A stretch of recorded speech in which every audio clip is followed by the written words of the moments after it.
El día de hoy veremos la clase de patología mediastinal no vascular. Mi nombre es Florencio González, soy residente de segundo año de la especialidad de radiología e imagen y mi maestra asesora para el tema es la doctora Claudia Yazbek Rodríguez Garza.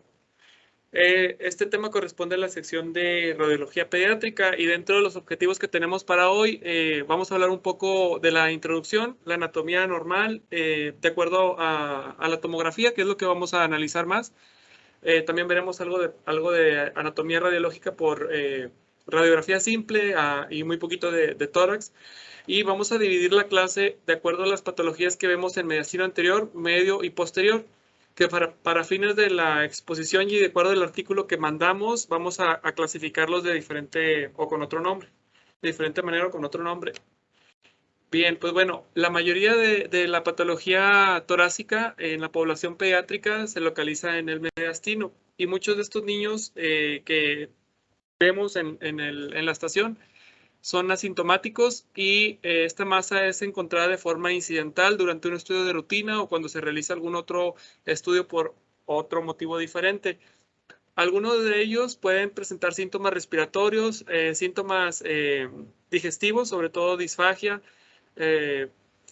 disnea, tos, dificultad para deglutir, bueno, ya lo habíamos mencionado como disfagia, y el enfoque diagnóstico como radiólogos, pues es hacer un diagnóstico diferencial y poder ayudar al clínico a tomar una mejor decisión para el momento de ofrecer el tratamiento al paciente. Es aquí donde les comentaba que el enfoque va a cambiar un poquito a como estamos acostumbrados tal vez a nombrar el mediastino en sus compartimientos, ya que recientemente el Grupo Internacional de Interés en Malignidad Tímica, por sus siglas en inglés ITMIG, se ha esforzado en hacer un esquema por hallazgos de imagen de tomografía en donde nosotros podemos clasificar al mediastino en un espacio prevascular, un espacio visceral y un espacio paravertebral que describiremos a continuación. Estas masas que vamos a abordar, algunas de ellas pueden ser de origen congénito y otras tantas adquiridas. Y también algunas de ellas son neoplasias benignas y otras malignas, así como pueden ser también secundarias a infecciones. En esta imagen que tenemos aquí esquemática representativa en un corte axial y en un corte sagital, vemos estos tres espacios que mencionamos, el espacio previsceral, el espacio visceral y el espacio paravertebral. El espacio en azul es considerado el espacio previsceral y se encuentra inmediatamente detrás del esternón y llega hasta el saco anterior del pericardio. Está delimitado inferiormente por el diafragma y superiormente por la entrada torácica. En él se encuentra sobre todo tejido graso, hay ganglios linfáticos, también se encuentra el timo, que es una estructura que debemos de evaluar con mucho cuidado en los pequeños para no sobrediagnosticar o infradiagnosticar alguna patología en este órgano. Y en el espacio, después de eso seguimos al espacio visceral, que está delimitado por el saco anterior del pericardio y por una línea imaginaria vertical a los cuerpos vertebrales de la columna dorsal a 1 centímetro posterior, del cuerpo. O sea, dibujamos aquí 1 centímetro, una línea de 1 centímetro de manera perpendicular al cuerpo y en sentido vertical hasta que terminamos en el mediastino inferior. Y en este espacio visceral se encuentra el corazón, los cilios pulmonares, los grandes vasos como son la aorta, su callado, sus ramas principales y la aorta descendente, el tronco de la pulmonar y también se encuentran estructuras no vasculares como es la tráquea y el esófago.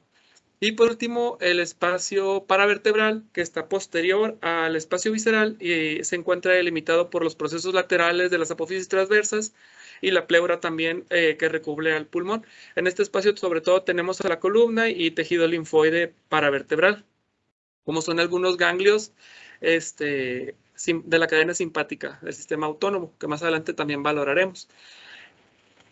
Y esta es la tomografía en un corte axial. Vemos una ventana para tejidos blandos, como estos espacios están delimitados como prevascular, visceral y paravertebral con los límites que anteriormente mencionamos. Esta es una tomografía contrastada. Podemos ver cómo realza o cómo hay contraste dentro de la vasculatura.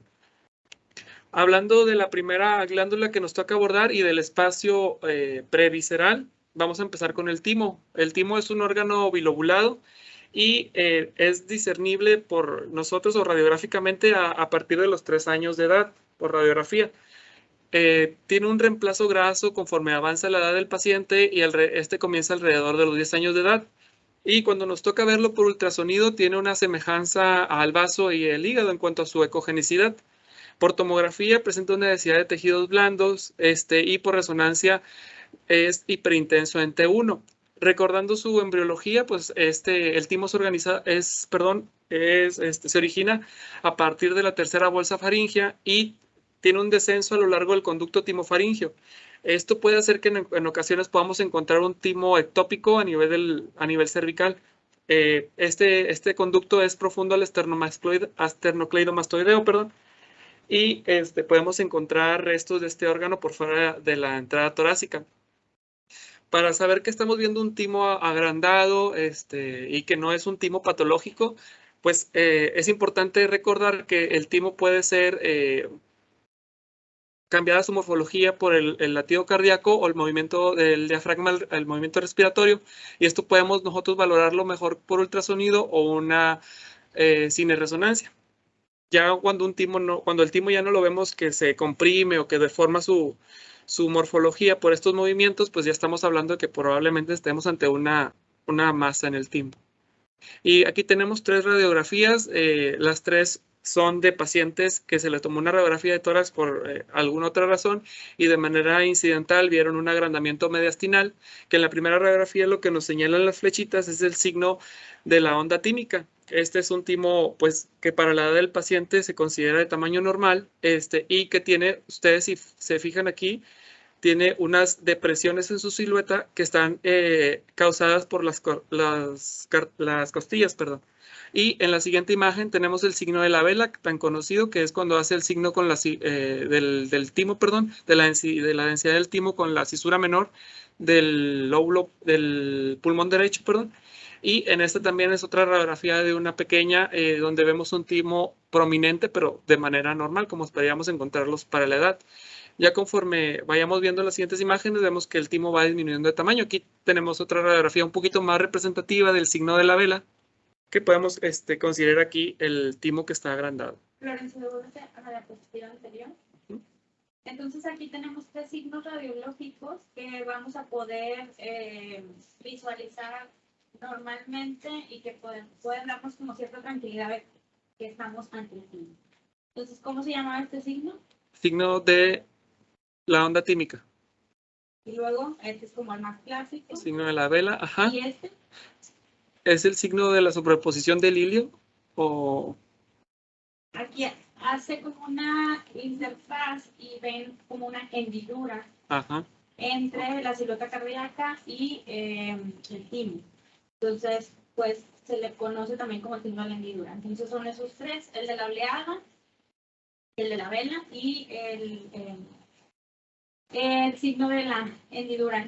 Pero, sin embargo, ustedes les ha tocado ver en la estación que la morfología del timo, o sea, el timo está como quieren, ¿no? O sea, la forma, adopta la forma que le apetece. Entonces, a veces por eso es difícil también hacer una evaluación, van a ver más cargado a lo mejor hacia un lado, no siempre vamos a ver como estos signos clásicos. Entonces, ahí es donde también pues tenemos que ver, ahorita vamos a seguir con este abordaje radiológico, que, bueno, eso sea normal o si puede haber la sospecha de que tengamos alguna patología.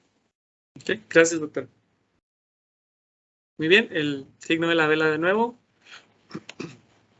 Y aquí tenemos también otra radiografía frontal de una pequeñita menor, en el cual llamó la atención la silueta cardiomediastínica del lado derecho muy agrandada. Y a esta misma paciente pues se le hizo un estudio de ultrasonido de tórax, en donde vemos la ecogenicidad del timo muy homogénea, similar a la que veríamos en el hígado o en el vaso, y vemos que no está comprimiendo las estructuras vasculares, como en este caso marcada aquí con la letra A, tenemos a la aorta. Y dependiendo de la edad de los pacientes, podemos ver que el timo va gradualmente disminuyendo su tamaño hasta adoptar una configuración triangular de márgenes cóncavos, como lo vemos ya en este paciente en la tomografía a los 17 años de edad. Muy bien. El timo, pues en niños prepuberales es homogéneo, como lo mencionamos anteriormente. Sin embargo, puede tener algunas variantes, como las que estamos viendo aquí en estas tomografías. En un corte coronal, podemos ver que tiene una extensión un poquito más arriba del estrecho torácico o de la entrada torácica. Y aquí en corte sagital vemos también cómo está el timo muy homogéneo en su densidad y que tiene una proyección un poco más superior. Y en esta otra tiene una extensión retrocava, que es mejor apreciada en este corte en axial, donde vemos la vena cava superior y vemos cómo tiene esta extensión de la glándula que no está ocasionando compresión de estructuras vasculares adyacentes o desviación de la tráquea y sin ejercer efecto de masa, aunque lo veamos muy aumentado. Su densidad es muy homogénea. Dependiendo de la edad del paciente también podemos sospechar o no de alguna otra patología. Por ejemplo, esto no va a ser normal en un paciente adolescente de 14 o más o 12 o 13 años, porque para esta edad el timo debe de tener un menor tamaño. Y la siguiente imagen, vamos a ver, bueno, el siguiente tema que vamos a hablar después de hablar del timo es su hiperplasia. Y esto se define como un aumento general del tamaño de la glándula y casi siempre se debe en respuesta fisiológica a algún estrés. Es difuso, no se presenta lobulado y es un crecimiento simétrico. Tiene la misma atenuación que el timo normal.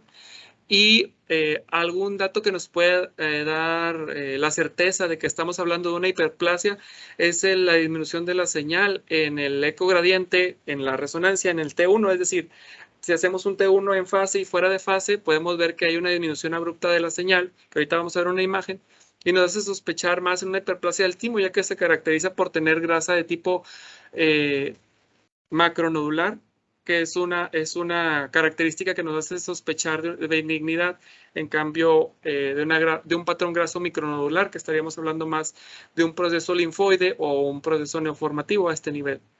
Y vemos aquí cómo el timo se muestra en esta corte axial de tomografía contrastada, con unos bordes lobulados y unas áreas de densidad heterogénea, igual en esta que está acá, nos están marcando las flechas su borde lobulado, ya pierde la configuración cóncava o lisa, y vemos también que tiene una densidad heterogénea. Y a este mismo paciente se le realizó la resonancia magnética en T1 en fase y fuera de fase, y vean cómo la misma imagen que vemos en fase tiene un abrupto descenso de su señal fuera de fase, y esto se debe al cambio químico que realiza las secuencias de resonancia por el componente de graso de la hiperplasia del timo. Y para poder también hablar de ella tenemos que notar un aumento del 50% de su tamaño o de su volumen o más.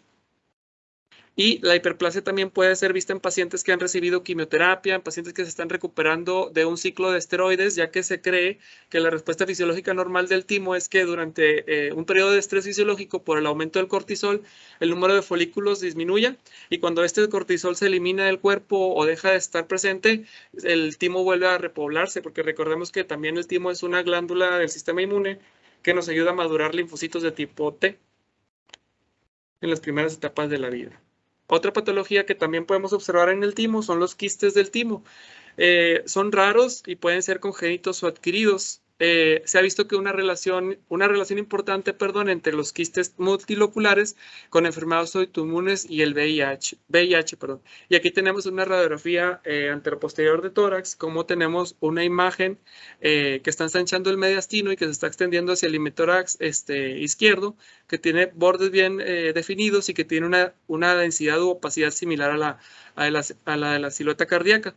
En este mismo paciente se tomó una resonancia de tórax en la cual tenemos dos imágenes. La primera es un T2 FAT-SAT, en donde vemos que tiene un realce intenso en T2, sugestivo de densidad de líquido, y en una T1 contrastada vemos que no hay contraste del material de gadolinio, del material de contraste de su interior, y esto nos hace sospechar más de hallazgos de benignidad. Sin embargo, puede haber contenido proteináceo hemorrágico dentro del quiste y también puede haber diferencias en la señal.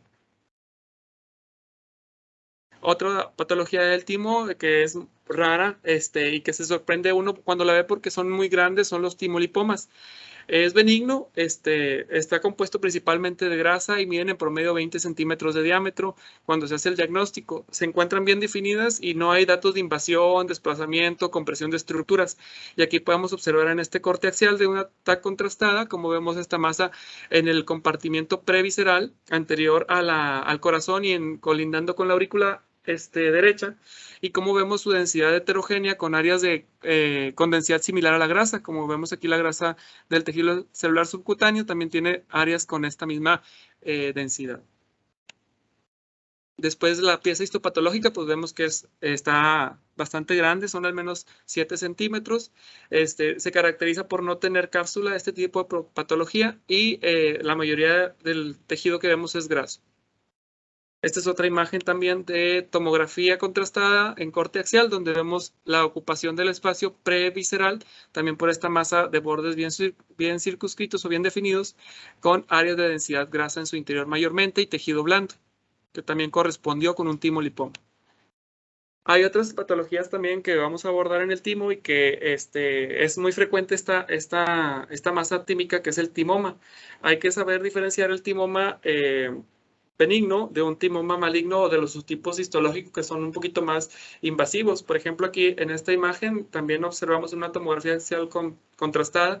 Vemos cómo hay una masa de densidad homogénea de bordes bien definidos que se encuentra en el espacio previsceral, que no tiene características de desplazamiento ni compresión de las vías aéreas, y las estructuras vasculares, y que corresponde con un timoma.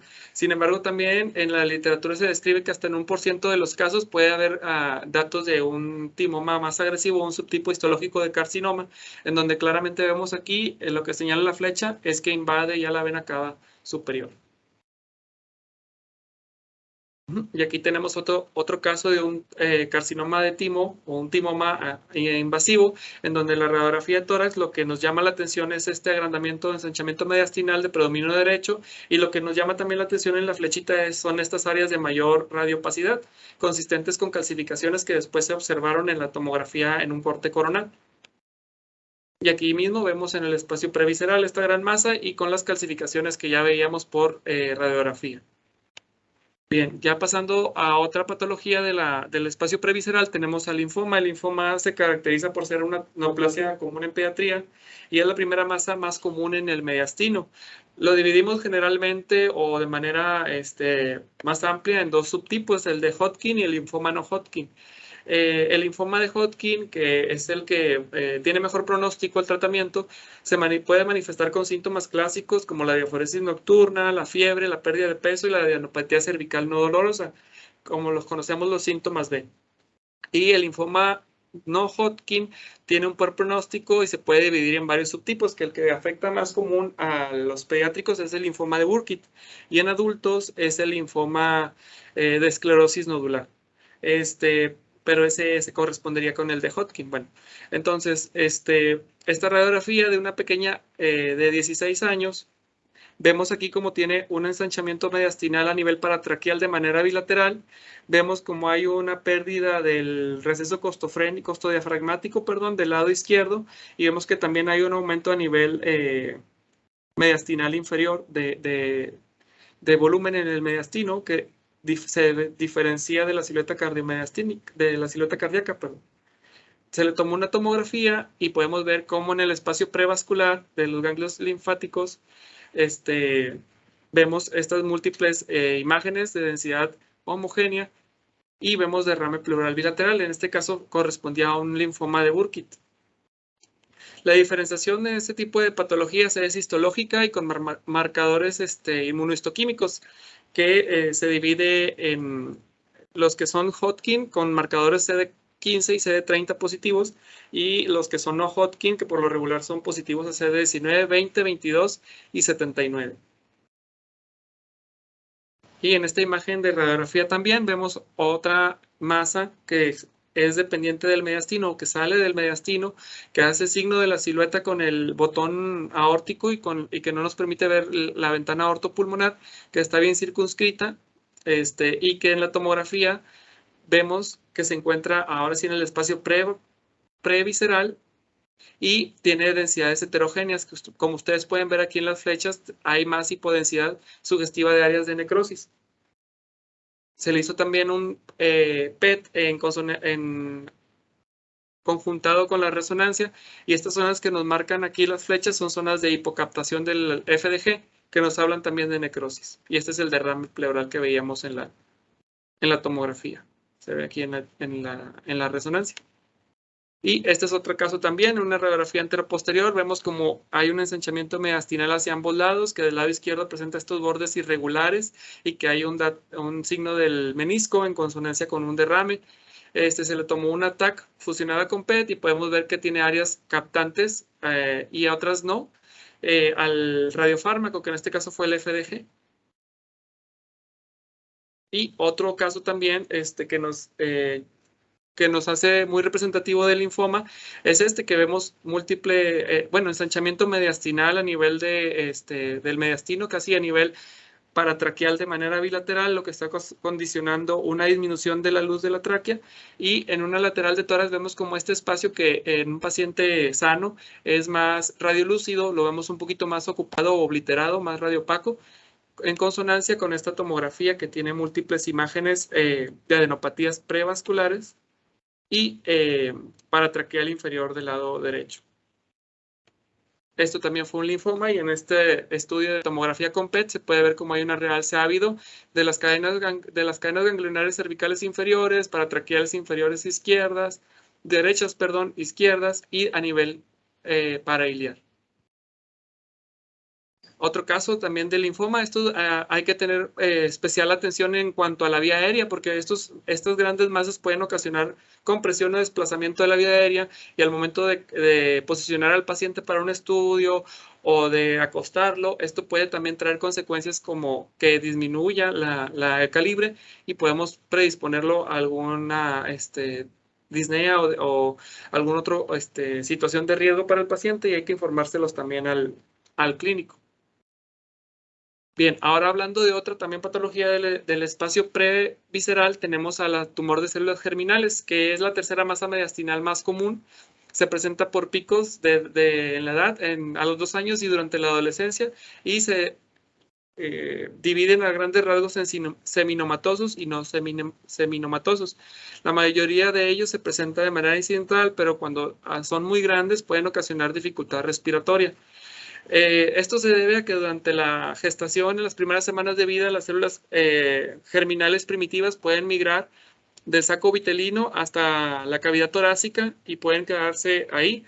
Entonces, a veces es difícil hacer un diagnóstico preciso de si es una enfermedad primaria en ese sitio, de si es metastásica.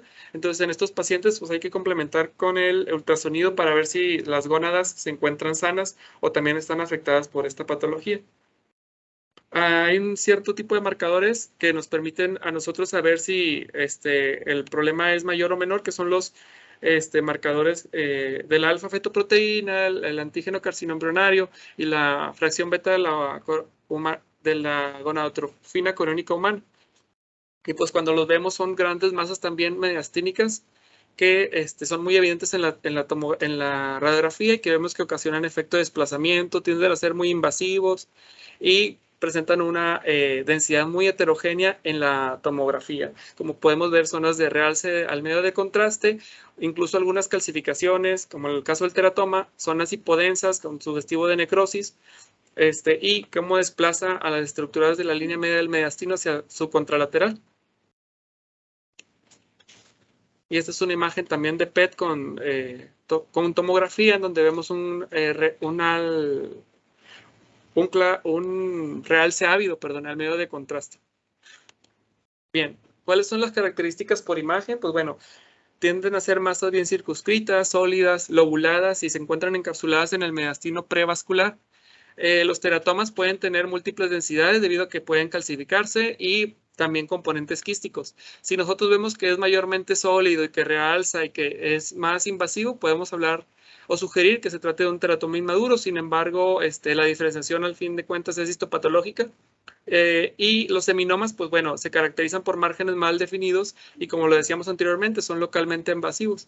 Cuando nosotros vemos esta masa aquí, pues vemos claramente que tiene diferentes densidades. Algunas densidades son de grasa, otras densidades son de líquido y algunas más de tejidos blandos y otras incluso las vemos calcificadas. Pues esto ya no queda tanta duda en definirlo como un teratoma maduro.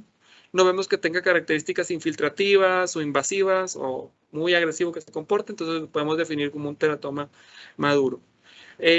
Aquí en estas otras imágenes de radiografía de un pacientito lactante podemos observar cómo hay una gran masa mediastínica que desplaza a la tráquea hacia la derecha y que se extiende hacia el hemitórax parcialmente o totalmente del lado izquierdo.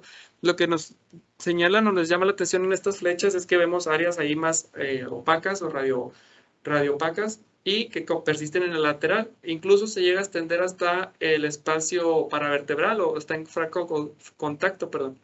Aquí vemos delimitada la lesión por esta flecha. Se le realizó una tomografía en una corte coronal contrastada y vemos que tiene muchas áreas de densidad diferente. Incluso hay hueso y articulaciones en esta masa. Entonces esto fue con diagnóstico de un teratoma. Y también es muy poco probable, pero también estos tumores se pueden ir hacia el compartimiento visceral o vascular.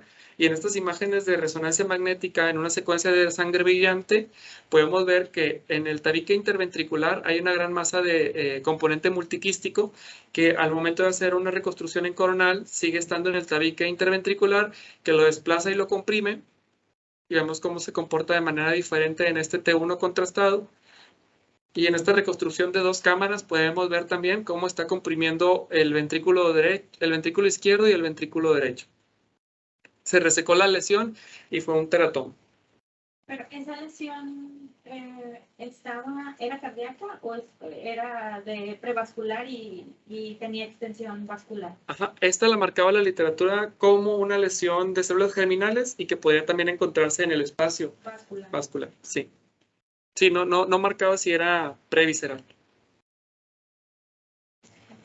Bueno, este es un breve resumen de las patologías que vimos. Aquí vienen algunas vasculares que no tocan en esta clase, las veremos en una siguiente clase, que estos son los hallazgos pertinentes para hacer los diagnósticos diferenciales. Y vamos a hablar ahora de las patologías que ocupan al compartimiento visceral, que ya vimos que tenía estructuras vasculares, estructuras de la vía aérea y también digestivas. Dentro de estas, los más frecuentes son los quistes de duplicación del intestino anterior, y de ellos el quiste broncogénico es el que más frecuentemente podemos ver. También está descrito el quiste entérico y el neuroentérico. Representan hasta el 10% de las masas mediastinales y son usualmente asintomáticas. Se caracterizan por ser estructuras ovoides, redondeadas, con atenuación de fluidos, que tienen una pared delgada cuando no está complicada. Sin embargo, cuando se diagnostica este tipo de problemas, aunque el paciente no venga por eso o se mantenga asintomático, se recomienda mucho la resección debido a que tienen un riesgo de complicarse, sobre todo con infección. No tanto con una patología tumoral, sino está se describe muy poco la incidencia de que estos quistes se puedan complicar con algo tumoral, pero sí se recomienda la resección porque se pueden infectar y más adelante veremos las características de los mismos cuando se complican. Y aquí en esta imagen que tenemos a nuestro lado derecho superior, vemos un ultrasonido en donde podemos observar una estructura de forma irregular, completamente anecoica, anterior a la aorta, y que tiene reforzamiento posterior. Entonces esto nos habla de un quiste. Se le realiza una tomografía en corte coronal contrastado y vemos cómo esta estructura que veíamos en un principio acá, la podemos ver adyacente ahí a la tráquea y vemos que tiene una densidad de líquido. Esto consistió en un quiste broncogénico. Y aquí está una imagen muy representativa de dónde podemos hallarlos o en relación con qué los encontramos, siendo los quistes broncogénicos adyacentes a la vía respiratoria, sobre todo a nivel paratraqueal o subcarinal.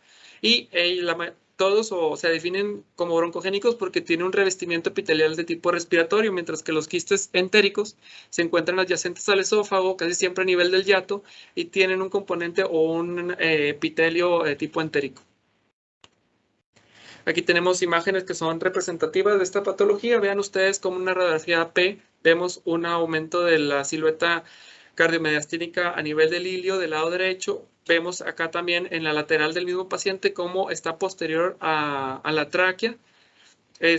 Y vemos ya después en un corte axial de tomografía cómo se comporta como una estructura de bordes bien definidos, podríamos decir de pared delgada y con una densidad similar al líquido, que esto fue un quiste broncogénico. Y aquí en esta otra imagen estamos viendo una P de tórax en donde vemos también una estructura que tiene una densidad o una opacidad diferente a la silueta cardíaca y que vemos en íntima relación con el diafragma. Se le tomó una tomografía al paciente y podemos ver esta estructura adyacente al esófago. Aquí, que vemos aquí casi en el hiato esofágico, y esto fue un quiste entérico. Cuando se llegan a complicar, lo más común es que sea por alguna infección o que esté ocasionando algún efecto de masa sobre una de las estructuras respiratorias principales. Por ejemplo, en esta imagen vemos que la densidad sigue siendo muy baja o densidad de líquido. Sin embargo, puede haber un engrosamiento focal de su pared y nos puede hablar de que pueda estar complicado o puede tener densidad también de aire. Y esto puede suceder por dos motivos: o que haya una infección complicada con bacterias que forman gas o que tenga una conexión directa con la vía aérea. Y aquí, por ejemplo, vemos lo que nos llama la atención es que a este nivel pulmonar hay una menor densidad del pulmón izquierdo ocasionada por este atrapamiento aéreo que hace el quiste sobre el bronquio principal del lado izquierdo. Okay, la siguiente imagen también es un ensanchamiento mediastinal para iliar derecho, que aquí por la tomografía podemos ver cómo está complicado ya con una pared que realza el medio de contraste. Podemos ver que contrastado realza el medio de contraste, tiene densidad en su interior de líquido y está engrosada la pared. Entonces eso nos hace sospechar de que esto está complicado con una infección. Por eso de ahí se recomienda la resección. Otras estructuras que vemos en el compartimiento visceral, bueno, son los ganglios linfáticos, que por tomografía se subdividen en varios niveles. No los visualizamos antes de la pubertad por tomografía y no deben de exceder más de 1 centímetro en su dimensión más ancha para ser considerados como de aspecto reactivo. Asimismo, ya sabemos los criterios de morfología que conserven su forma redondeada o forma de frijolito, que se vean con su hilo graso central respetado, sobre todo por ultrasonido, su pedículo vascular también que sea solamente a nivel del hilo graso. Y datos como pérdida de su morfología, que se vean redondeados, que se vean muy hipodensos, sugestivo de que esté necrótico en el centro, o que realcen mucho a la administración del medio de contraste, pues nos pueden hacer sospechar de alguna patología. Y tenemos que se encuentran diferentes niveles. Los principales son los cervicales inferiores, los paratraqueales derechos, izquierdos, superiores e inferiores, el paraórtico, los sucarinales.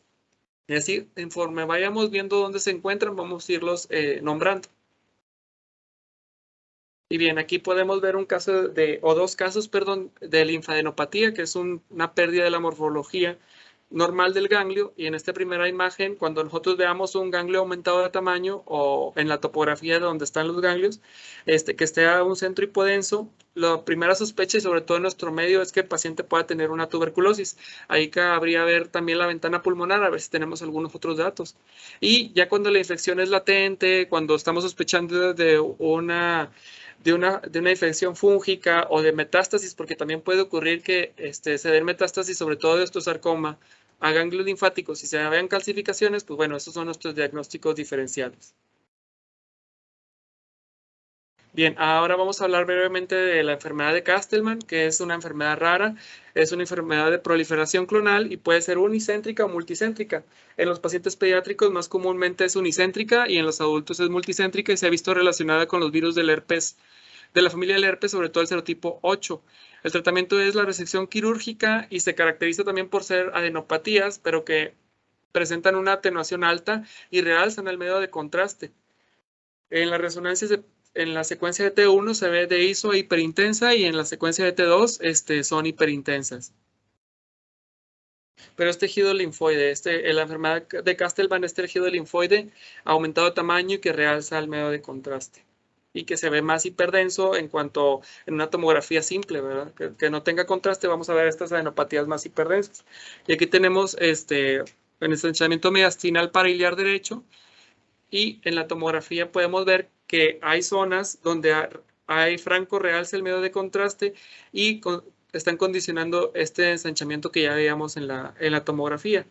A esta pacientito se le hizo un PET con tomografía ahí conjugado y vemos cómo hay el radiofármaco, que es el FDG, también se acumula en estas zonas donde están las adenopatías paratraqueales o iliares del lado derecho. Este es otro caso de una enfermedad de Castleman, en donde vemos este ensanchamiento mediastinal en la AP de tórax, y vemos también cómo ustedes se pueden dar cuenta, es una radiografía de un adulto, porque en pediatría pues es muy poco frecuente encontrar. Lo puse nada más para darles una representación imagenológica de cómo se veía, pero en pediatría es muy poco frecuente verlo. Entonces vemos aquí que si tienes un ensanchamiento mediastinal, es un tórax de un adulto, y vemos cómo el comportamiento de la adenopatía es hiperdensa. Este es un nivel paratraqueal inferior, más o menos. Y ahí vemos esa masa ovoide que realza al medio de contraste de forma ávida y homogénea. Y bien, ahora hablando de los ganglios linfáticos que se ven involucrados en la tuberculosis, pues bueno, sabemos que su característica principal es que tengan un centro hipodenso, que nos habla ya de una fase de necrosis, de una infección activa de la TB. Estos ganglios, por ejemplo, que vemos aquí, están paratraqueales y estos están ya subcarinales. La tuberculosis primaria es la causa más común en nuestro medio. El cuadro clínico ya lo conocemos todos: tos, fiebre, pérdida de peso, letargia. Y en la radiografía podemos ver el complejo de ON, que consiste en una consolidación segmentaria lobar más a la adenopatía. En los niños es muy frecuentemente, porque en adultos es más frecuente que se afecten los ápices, pero en el niño puede afectarse el pulmón completamente. Bien, aquí tenemos dos imágenes de radiografías de tórax, en los cuales vemos el complejo de GON, que vemos un aumento de la opacidad o de la opacidad del pulmón derecho, aproximadamente a nivel del lóbulo medio, que hace el signo de la silueta con el borde cardíaco, y podemos ver también que hay un aumento a este nivel paratraqueal, que son adenopatías. Aquí mismo también vemos este aumento de la densidad, de la opacidad, que no es normal, y vemos consolidación segmentaria o lobar del lóbulo medio derecho. A medida que la infección de la tuberculosis se vuelve latente, estos ganglios linfáticos se pueden calcificar, y ya cuando llega el proceso de calcificación se le conoce como complejo de Ranke. Y los ganglios linfáticos iliares muy grandes pueden resultar en desviación y compresión de las vías respiratorias. Hay que tener esto también en consideración e informarlo al clínico como un dato pertinente al momento de manipular al paciente. Aquí podemos ver una adenopatía parailiar del lado derecho, que vemos ahí áreas de calcificaciones gruesas y finas, y aquí vemos un granuloma también calcificado en pulmón.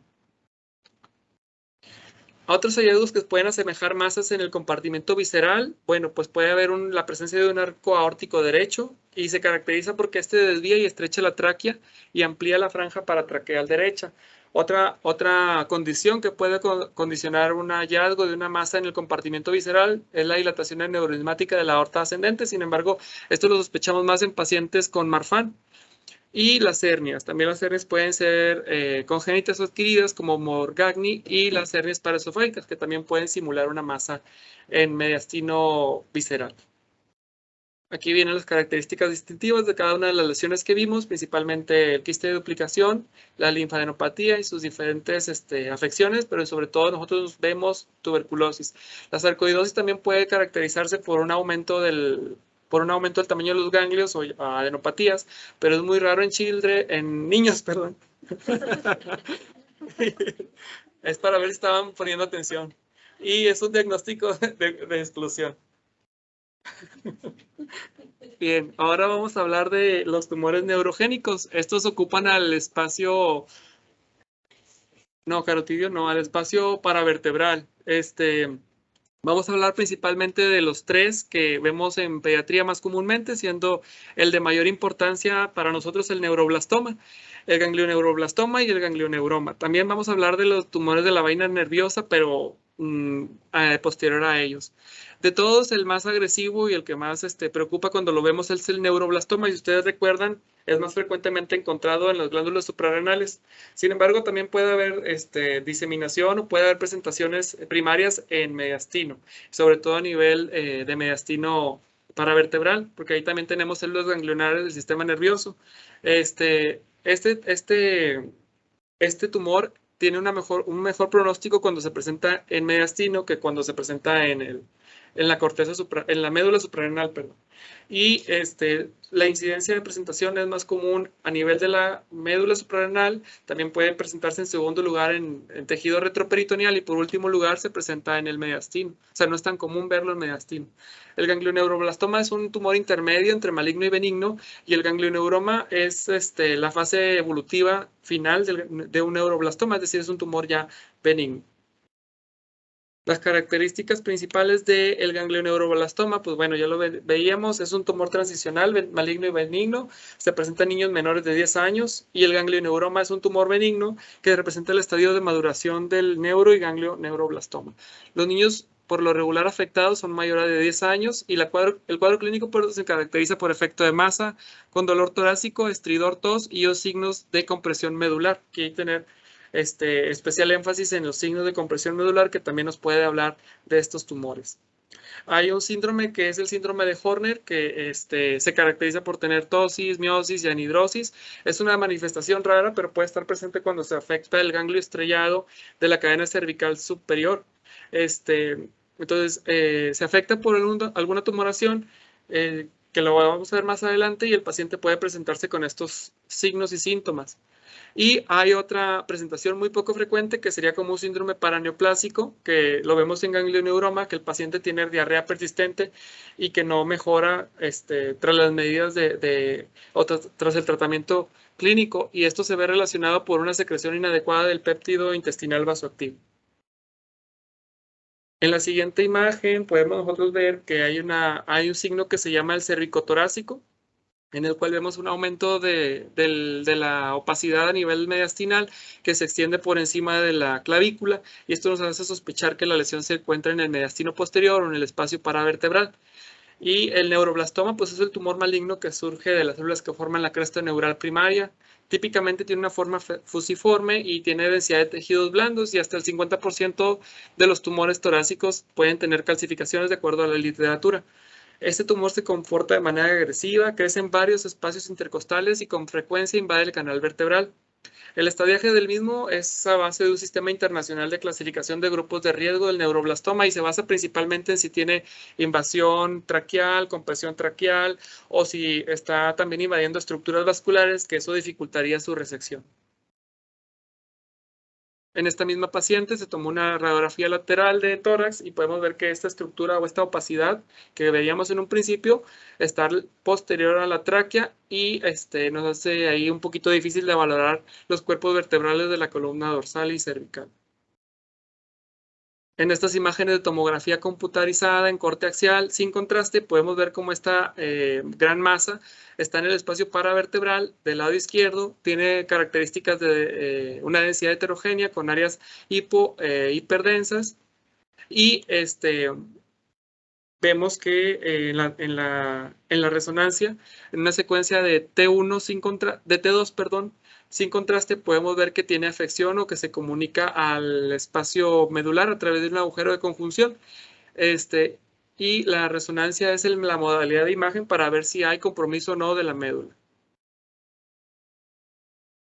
¿Cuáles son las características de esos tumores? Bueno, por ultrasonido tienden a ser masas hiperecoicas con puntos ecogénicos que generan sombra acústica posterior, porque recordemos que hasta la mitad de ellos pueden parecer con calcificaciones. La tomografía nos da masas de densidad homogénea con baja atenuación y calcificaciones, y por resonancia magnética en el T1 notamos una baja señal, en el T2 una alta señal y el realce algadolíneo es heterogéneo. El tratamiento incluye la quimioterapia, resección quirúrgica o la combinación de ambos y está dictado por el grupo de oncología pediátrica y se basa también en el sistema que mencionábamos anteriormente de clasificación de estas masas, en donde si se invade las estructuras vasculares o si se invade la vía aérea, pues es un poquito más difícil y el pronóstico pues es peor para el paciente. Y en estas imágenes podemos ver de tomografía axial contrastada cómo esta masa tiene áreas extensas de calcificaciones, está en el espacio paravertebral del lado derecho y está ocasionando un poquito de compresión ahí en la aurícula del lado derecho. En esta otra imagen también en tomografía axial contrastada podemos ver también esta densidad baja que mencionaba la literatura a nivel de la entrada del estrecho torácico superior. Y en esta otra imagen también vemos las características calcificaciones. Y en esta imagen en reformateo coronal podemos ver cómo se extiende de diferentes niveles intercostales y puede haber un compromiso ahí que no podemos diferenciarlo bien por tomografía con el canal medular. Ok, el ganglioneuroblastoma, que es el tumor intermedio entre ambos, tiene comportamiento imagenológico muy similar, entonces ahí el que va a dictar el tratamiento pues es la histopatología. Vemos aquí el signo cervicotorácico de nuevo, que se extiende el ensanchamiento por encima de la clavícula. Y vemos aquí también cómo tiene una pequeña área de calcificación esta misma imagen de esta masa paravertebral del lado izquierdo. Después de realizarle la resonancia, que esta es una resonancia en T2, vemos el líquido cerebroespinal hiperintenso, vemos como esta masa también se comporta de forma un poquito más hiperintensa o una señal mayor en T2. Y en T1 contrastado podemos ver que tiene áreas de realce heterogéneo al medio de contraste. Ahora, ya por último, vamos a hablar de los tumores de la vaina del nervio periférico, que en grandes rasgos son el schwannoma, el neurofibroma y tumores malignos, que son muy poco comunes y están asociados sobre todo a la neurofibromatosis tipo 1. El neurofibroma se ve sobre todo en la neurofibromatosis tipo 1, mientras que el schwannoma es una lesión benigna común, afecta las raíces nerviosas espinales y se ve más frecuente en la neurofibromatosis de tipo 2. Ambos, o bueno, los tres anteriores son indistinguibles radiológicamente. Se caracterizan por ser masas paraespinales lisas y lobuladas, bordes definidos, y algunos de ellos pueden causar erosión, remodelación y ensanchamiento costal. Por tomografía se ve el signo de la división grasa, o sea, vemos dos densidades similares, perdón, y vemos que entre ellos hay una hipodensidad que corresponde a la grasa que la está dividiendo. Tiene un realce homogéneo al medio de contraste y en la resonancia, pues bueno, en T2 son de alta señal de intensidad y en T1 de baja a intermedia. Podemos ver en estas imágenes de resonancia en T2, en reconstrucción coronal, cómo vemos múltiples imágenes redondeadas a nivel de la cadena cervical, de la cadena ganglionar cervical, que se comportan de manera hiperintensa, y en esta otra reconstrucción en axial vemos cómo están adyacentes ahí a la tráquea. Estas consistían con schwannomas schwannomas de los nervios de la columna adyacentes a la columna, perdón, cervical y torácica. Y podemos ver también cómo se pueden extender hacia el canal medular y pueden ocasionar un signo como si fuera en mancuerna. Y por último, pues las características distintivas de las lesiones de compartimento visceral, que básicamente se portan muy similar en imagen. Siempre tener en cuenta el neuroblastoma porque es el más común, es agresivo, y es el que tiene mayormente calcificaciones o más comúnmente calcificaciones. Y la diferenciación de estos dos por imagen pues es muy, muy difícil. Ahí es muy importante saber los antecedentes del paciente, si tiene el signo de la grasa que los divide o el signo de Diana, que también es otra característica importante que me faltó ahí mencionar de los tumores del nervio, de la vaina nerviosa. Otra consideración importante en los pacientes que tienen anemia severa es la hematopoiesis extramedular, que son zonas también de producción de glóbulos rojos en tejidos fuera de la médula ósea. Por ejemplo, aquí podemos nosotros observar una masa paravertebral y una masa previsceral que están con densidad ahí un poco heterogénea y fueron consistentes con una hematopoiesis extramedular. Por último, esta imagen nos hace recordar los diferentes diagnósticos diferenciales que podemos nosotros encontrarnos. Aquí es del Radiology Assistant, entonces ahí lo clasifican como anterior, medio y posterior, pero para fines de tomografía lo correcto es previsceral, visceral y paravertebral. Y dentro de las conclusiones que nos llevamos de este tema, pues bueno, es que el enfoque compartimental de este grupo de interés en malignidad del timo para la clasificación de las masas mediastinales tiene ventajas sobre el método radiográfico de división mediastínica, ya que nos hace cortar los diagnósticos diferenciales y permite estandarizar la clasificación de los compartimentos mediastínicos. Y el uso de esta clasificación, junto con el conocimiento de la imagen y los hallazgos patológicos, pues nos va a ayudar a determinar el diagnóstico diferencial apropiado. Esta es la bibliografía que nos basamos para hacer la presentación y alguna duda o comentario, un gusto.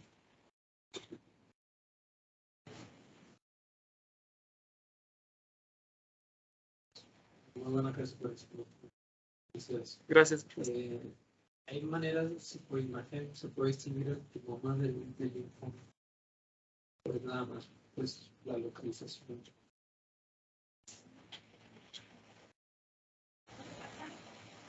Lo que pasa es que aquí, como ya veíamos en las últimas diapositivas y en la parte de anatomía, es muy importante la localización de la lesión en un compartimento para poder abordarlo de tal manera que podamos dar el diagnóstico diferencial. Y luego ya estando en un compartimento, ver las características de la lesión. Va a haber unas que pasen más frecuente que sea solo como masa densidad de tejidos blandos, otras cosas que van a tener reforzamiento homogéneo, algunas con calcificaciones, obviamente las que tienen grasa, calcio, pues es mucho más fácil de ver, pero generalmente sí es como por la localización y a veces algunos datos clínicos también del paciente que pueden ayudar a determinar o a tratar de acercarte como un poco más hacia el diagnóstico.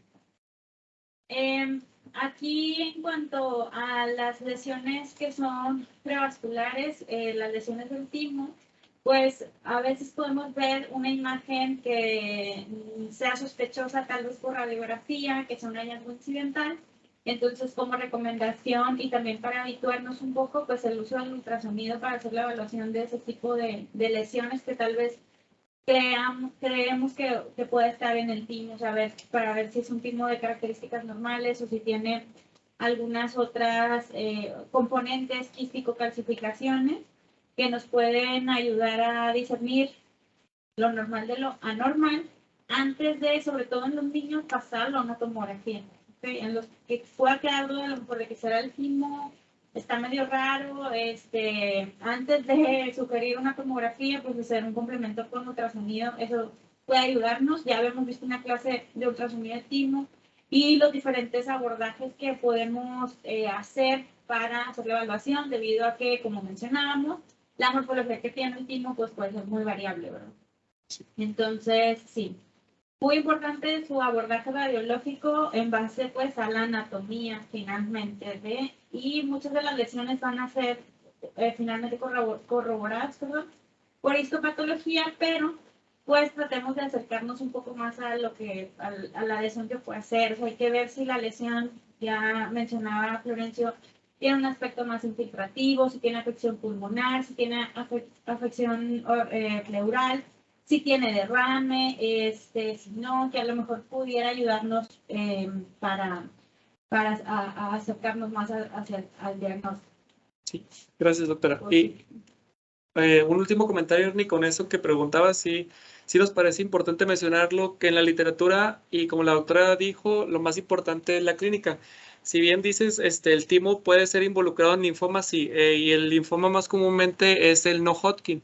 Entonces, el no-Hodgkin por lo regular tiende a presentarse de una forma más aparatosa con invasión a otros órganos, vaso, hígado y adenopatías. Y eso también nos podría hacer un poquito el diagnóstico diferencial entre un timoma y un linfoma, especialmente en timo. Sí, en general como el abordaje integral, ¿verdad? Y usualmente las neoplasias mediastinales que nos toca ver, desafortunadamente ya son lesiones muy grandes, que tienen ya mucho desplazamiento o que ya el paciente está sintomático secundario a la lesión.